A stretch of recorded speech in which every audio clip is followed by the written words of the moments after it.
On the very southeastern tip of Britain sits the famous port town of Dover. Only 21 miles from the coast of France, the white cliffs of this area used to be a symbol of home for returning Brits. Now they are a symbol of hope for the thousands of migrants who weekly attempt the channel crossing across these dangerous waters in search of a new life. In ill-equipped small dinghies, most migrants are met by British authorities at sea and escorted to shore. Some make it without being detected and arrive on the beaches close to Dover, just like this one I'm on now. And unfortunately, some die at sea, drowning in the perilous waters. Much has been documented about the migrant crisis here in the UK. It's a very divisive issue, both in wider society and even in the comments to this channel. But what do the locals here in Dover think about their town at the centre of the migrant crisis in 2024? What's it like to live in Dover, and what do they think about the small boat arrivals? Join me as I explore Dover, England's border frontier, at the centre of the small boat arrivals migrant crisis. I'm making a YouTube video about Dover. Do you want to chat to me? Not really. Not really. Just as much as I don't want to buy an Armani t-shirt. Yeah. Dover's a shithole. Why'd you say that, mate? Full of fucking foreigners. Yeah, well, obviously it's got a reputation nationwide for that. There's little gangs in the park in that. Yeah. Like proper gangs. They cause trouble. Yeah, there's like 30 of them. Yeah. They're robbing people, they're beating up people. Really? Yeah. So it's unsafe for people who are a bit vulnerable to wander around? Penchester, you need to stay away from that. Okay. Don't go there at night filming. Yep. Serious, because you'll get robbed. Okay, mate. Appreciate the advice. So you're visiting from Australia? Yeah. Yeah. And what brought you to Dover? Why not? Why not? Yeah, yeah. I mean, you know, it's iconic. For sure. So here's me looking to meet locals in Dover, and I met an Australian. So I'm shooting a bit far wide of the target at the moment, yeah. Oh, yes, but look how well you done with us. Yeah. How well have you done? So I've just bumped into this chap who is a born and bred local from Dover. Damn right. How's the town doing these days? Fantastic. It's up and coming. It's a vibe. Could be a little bit better, but like I say, local boy, born and bred. I'll stick by this town and I'll always shout loud about it. Obviously, a lot of the people that watch this channel, the first thing that comes to mind when they think of Dover these days is the small boat migrant arrival crisis. People could call that in some ways, you know, numbers over 1,000 every week arriving. Yeah. Does that affect life in Dover? What do the born and bred locals think about the boat crisis? It's everywhere, so, but personally, it doesn't, we don't see it, you know. I know it's bad and it doesn't affect us locals as such because it's a bit off the chain, but it's there, put it out there because it's all over the news and stuff, but as a local myself, it's not really affecting us. It's got a bit of a reputation maybe 30 years ago of a bit of a rough town, but I had heard that there's been quite a bit of like regeneration, building of a shopping area just down there. Yeah. Like, have things improved, quality of life in the town last few years? I think what they're doing is local businesses are struggling a little bit more. And the bigger franchises are now being put into the new builds, like you say, which is fantastic. But unfortunately, the smaller part of Dover, that as in the high street's dying, I would say. And unfortunately, that bit is a little bit of a closure. It's a good place to be. It's up and coming. Best return on investments. Yeah. Property still decent? Absolutely. Price to buy these days around here? It's the best place in Kent, I would say. It's the cheapest prices and still gets a good rent. So why would you not want to live here? Dover has gone down disgrace because you've got foreigners come over channel, over here, and come over here and we have to house them, keep them, free treatment, we've got to pay for it, and shop is closing down because it's too much rent. Yeah. And business rates. So is retail really difficult on the high street as well with rates and rents? Yeah. What do you think about how the migrants are being dealt with coming over in the small boats? If they come over here, sit them back up, get them out of the country straight away. It's too many people and we can't hold them. Yeah, so I looked at the statistics just the last week and there were over 1,000 small boat arrivals just in this Dover area alone. Yeah, but the numbers are far higher, like in other periods, you know, like it can be over 2,000 a month, something a week. Sorry. There's about 1,000 on Sunday coming. Really? Just in one day? Yeah. And does that affect the town centre? Like, do you see them coming into the town centre, or are they just whisked away? My thing is put people off.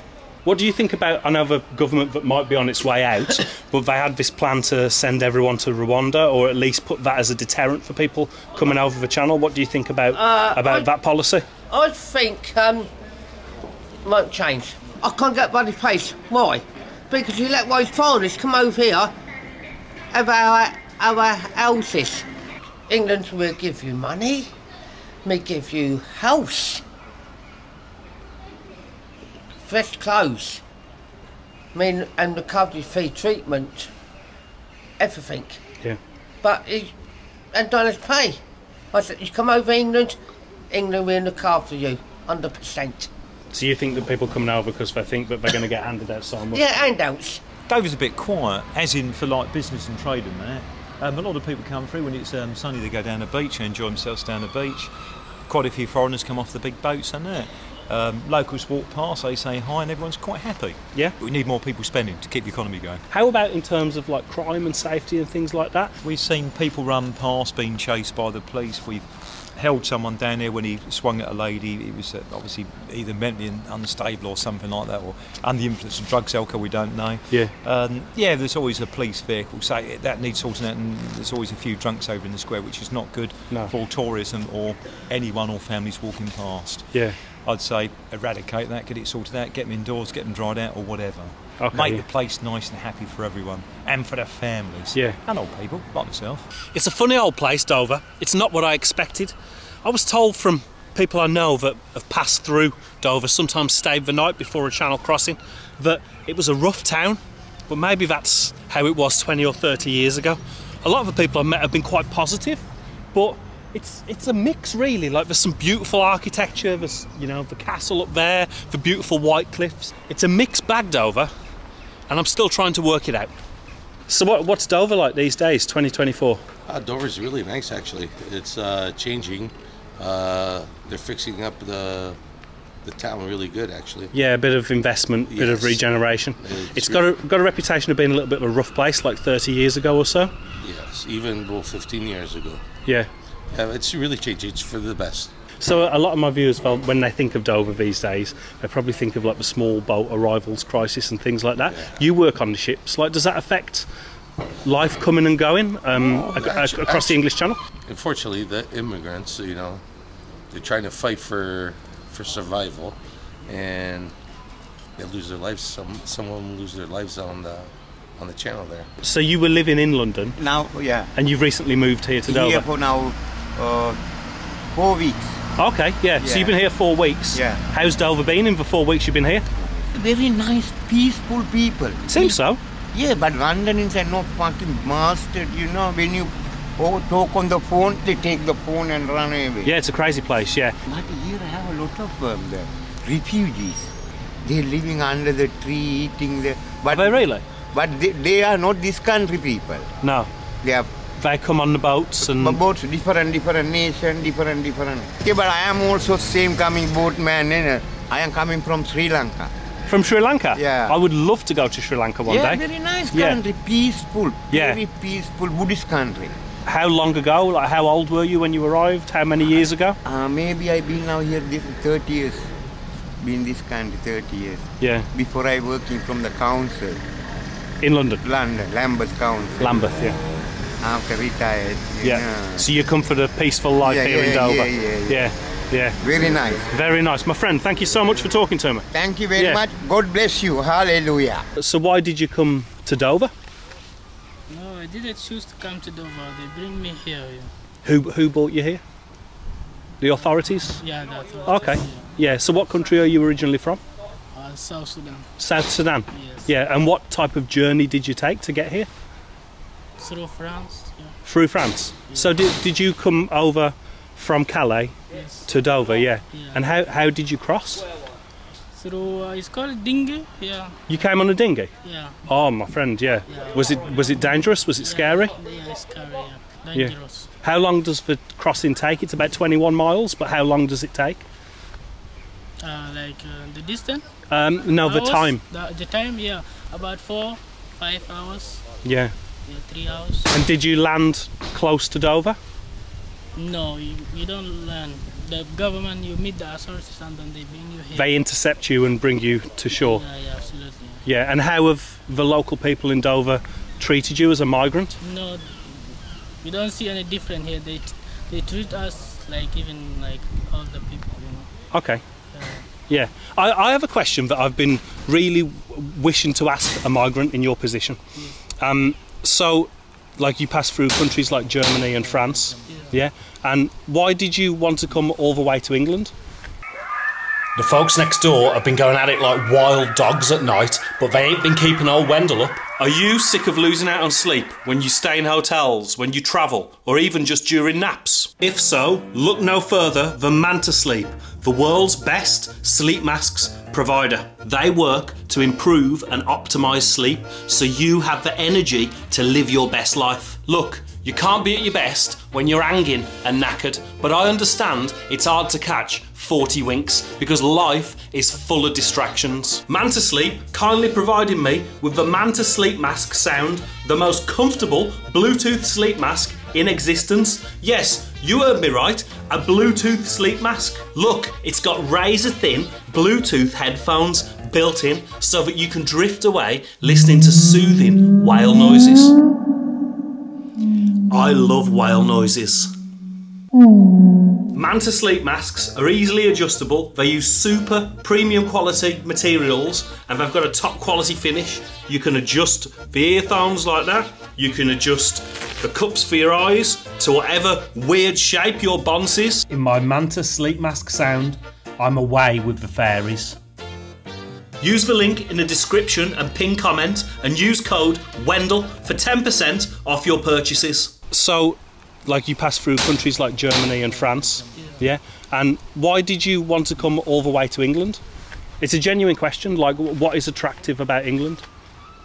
You know, most of people, they choose England because of English, you know, language. So do you speak English in South Sudan? Yeah. You already spoke English? Yeah. So does that mean you think your opportunities are better in English because of the language? And even I see the different people here, because maybe in Europe maybe there's a little racist. I see, in my opinion. Yeah. That is all. Here they treat you. So you think that, like, in other countries, people are more racist towards people in your position? Yeah. But you less so? Yeah. Yeah. Here you live, you are free. They don't tell you anything. They are nice. There is no racist, no bad looks. How long since you saw your family? 2 years. Really? Yeah. Yeah. Long time. That must be sad, yeah? Yes, yeah. Absolutely. Yeah. How long in total from South Sudan to the UK? How much time? It's different from person to another, you know. Yeah. Maybe for me about 2 years something, but 2 years from South Sudan to UK? Yeah, but it's different from person to another. Of course. Some spend even 4 years, 5 years, 3 years, 1 year, even 5 months. It depends on the luck, you know. If you have money, you know. Yeah. It's on luck. They ask, we said, all is in God's hand. Yeah, of course, some yeah. Some lucky and some are not. And even some, they don't arrive even, and they don't go back, they die on the road, you know. Yeah. Yeah, that is all. Is that quite frequent that people die on the crossing? Yeah. Yeah. Absolutely. What was the most dangerous or scary thing that happened to you on your entire journey from South Sudan to UK? A lot of things, you know, like even in Arab country, North African, they treat you badly, but no problem. Now we arrived, everything is okay. Yeah, you must have been very relieved when you arrived on UK land. Yeah. Okay, that's really interesting to talk to you. Like, I really appreciate hearing your side of the story, because it's a very divisive issue in this country, migration, and a lot of people don't meet the people that have been through the journey that you've been through. So I appreciate the time that you've taken talking to me. Yeah. Yeah. Thank you very much, my friend. Yeah.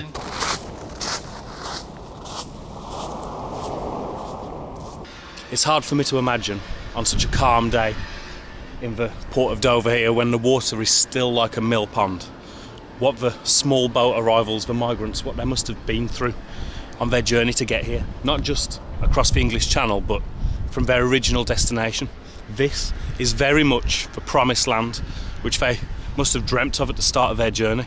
And I understand that there are arguments, both sides of the coin with this. I understand that there are sides of the argument that are sympathetic towards the humanitarian plight, and then there are other arguments where people say that they think that a lot of people are taking advantage of the British hospitality.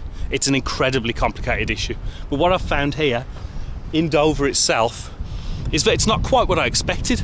It's actually a pretty pleasant little town. It's certainly not as rough and ready as I was led to believe that it is, and that the people for the most part seem pretty happy. And although the drama unfolds with the small boats constantly arriving, especially what you would call crossing season here in summer, daily, thousands of people at times, but it doesn't really seem to affect the people in the town over there. They just go about their lives, and the issues of migration, they spread all across Britain. I presume that that rescue boat will have been used many times and will be used many more times still to go and rescue and assist migrants who come to trouble or arrive in the waters here around Dover. Many, let's not forget, many of these migrants, they drown in the waters because the vessels, the dinghies, the small boats that they arrive in, they're just not suitable for crossing that open body of water. A couple of years ago I used this YouTube channel, which was very different back then to what it is now, to raise some funds for the RNLI, who I think do a fantastic job of saving lives at sea around Britain, especially considering the fact that many of the people that go out to sea and save lives are volunteers. And not many, but a few people kicked off. They said that I shouldn't be raising money for a charity that goes out and brings and assists migrants to shore when they're making the crossing here to Britain. But what else are the RNLI supposed to do? Their mission is to protect lives at sea. I think the answer to these problems doesn't lie with the people that go out to sea to save the migrants. It lies in the corridors of power. But likewise, I understand the frustration of a large portion of the British public.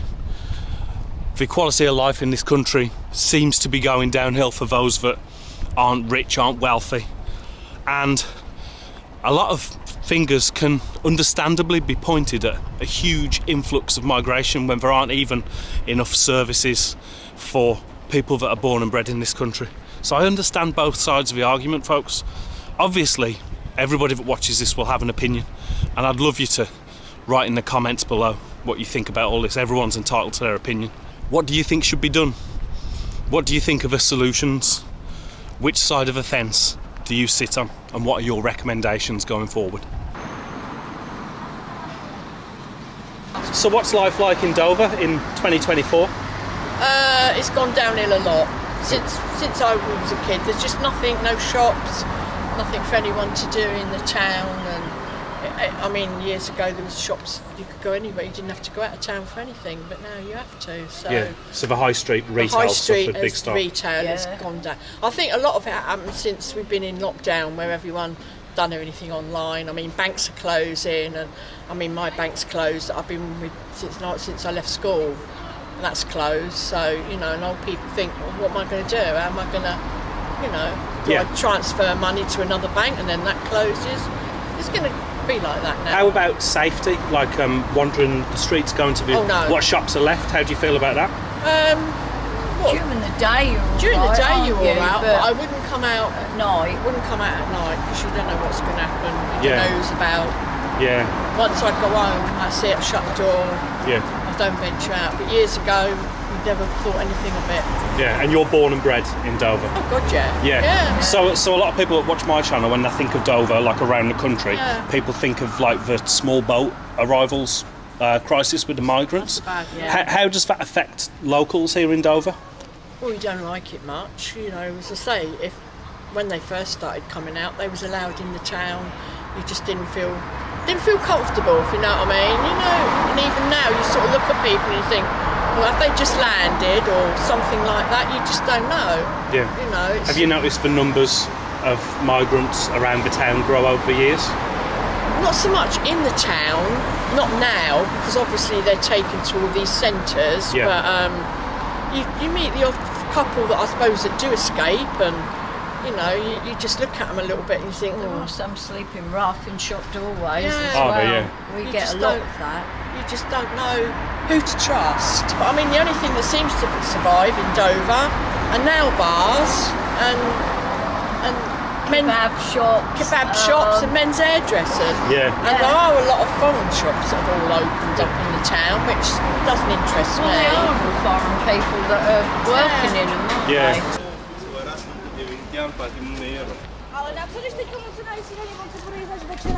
Before me lies one of the most symbolic British images, an upside-down shopping trolley in a canal or river. Would you chat to me for 20 seconds about what life's like in Dover? Yeah, I'm liking it over, yeah. Oh, okay, I've been yeah. here so many years. How many years have you been here? Yeah, me? Yeah. 20 years old. Since you were 20? Yeah. Yeah, sweet. And how old are you now? How old am I right now? Yeah. 26 and this year 27. I don't know, the Dover is good, but so many people is here the bad. Drinking alcohol. Okay. Doing some problems, you know. So there are some social problems. No, the social. Taking the sniff. Yeah, and smoking weed. narcotics and alcohol. And I'm not like that. Okay. Not narcotic, you understand? Say that again, sorry. Maybe alcohol, yeah? Yeah. But not narcotic, not. Yeah, just beer. Yeah, I understand, mate. I'm just, look at here. You're just having. Oh, you're on energy drink, yeah. You're an energy drink. Energy. I mean, You're just on a beer, yeah? Me beer now. Yeah, sure, yeah. Not narcotic, not drug. No, just drinking and just energy drinks. I'm from Rio. I'm from.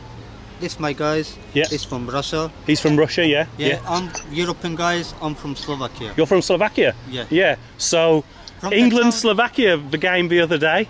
Yeah, oh, I'm sorry. Yeah, I was you looking- deserve to win. I was looking- You deserve to win. I was betting for England once. Yeah. And the England winning 2-1. Yeah, at the very, very last Yeah. moment. Yeah, yeah. In the 95 minutes, they're giving the goal. Yeah. How long have you been here since you left Russia? How long in the UK? 8 years. 8 years.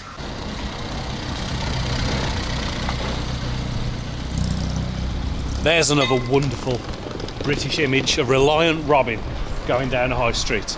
Although I think things on the high street here in Britain have changed a fair bit since that Reliant Robin came off the factory line. You can see all these closed shops around. Actually, I'm in one of the best bits at the moment, but if you just come over the road here, closed shops, pound shops, Turkish barbers. At least Boots is still open for now.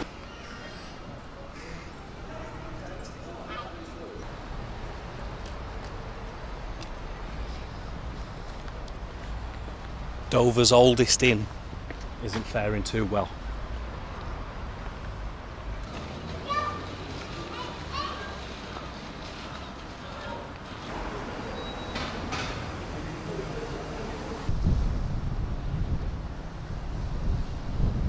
Dover kebab. I like that. Made me chuckle. I have a question for you folks. Now I personally know several people that voted for Brexit because they thought that it would solve the influx of migration to the country. Well, what we've seen since Brexit and what we can see clearly here in Dover is that that isn't the case. So what do you think, folks? Do you think that you were sold a lie by Nigel Farage and his Brexit bus? Or do you think that it'll still take many years to solve those issues? How's Dover these days? It's Symbol. a shithole. Why'd you say that? Huh? Why'd you say that? Everything's dirty. Yeah. All the girls are dead. What's your YouTube channel? It's called Wendell. Huh? Wendell. Yeah. Well, look at... Bro, he's... Yeah, you make money off this. Innit? Sometimes. Well, it's Triggsy, round biz to the cut. You know who it is. You want to come to Dover, give us a little text message. Make sure you send our Instagrams and... Yeah. What's your Instagram for all the ladies? What's my Instagram? Triggs Trap. Triggs Trap. T-R-I... G-G-Z and then Traps. Traps. Now I was going to film my grand conclusion to this video, walking along the seafront here and with the white cliffs in the background and the ferries about to take people to Calais. I thought that would be a fitting scene, but the weather's just started to ship it in. It's really windy, so I sought the shelter of this protected little area in front of these flats. But how would I surmise my time here in Dover? Well, first of all, it's not as rough as I was led to believe by people before I came. I think maybe that's a vibe that belongs to yesteryear. But the issue of the migrant crisis for small boat arrivals, it does divide the people in the town, much like the issue divides opinion in the United Kingdom in general anyway, and it's certainly an issue that needs to be fixed. There needs to be some kind of solution because it's unsustainable in the long run and it is not good for the cohesion of our society. But I do understand at the same time why people who come from destabilised nations, often as a result of rich Western countries' foreign policies, why they end up on the shores of the more prosperous Western countries. Because myself, if I was from a country that had war or civil unrest or lack of opportunity, then I would seek the best opportunities I could for myself and my family. So it's inevitable that these people take the risks to come to countries not just like the UK, but there's a migrant crisis on the United States border too. Folks, how would I sum up Dover though? I would say that next time you pass through to catch the ferry, maybe stay a night, because it's not all that bad. It's got a cute little town centre, it's pretty relaxed, the high street's struggling, so before you catch that ferry over there to Calais, maybe spend a couple of quid on Dover High Street, because there are some really nice welcoming people and I've enjoyed my time here. Thanks for watching folks, until next time.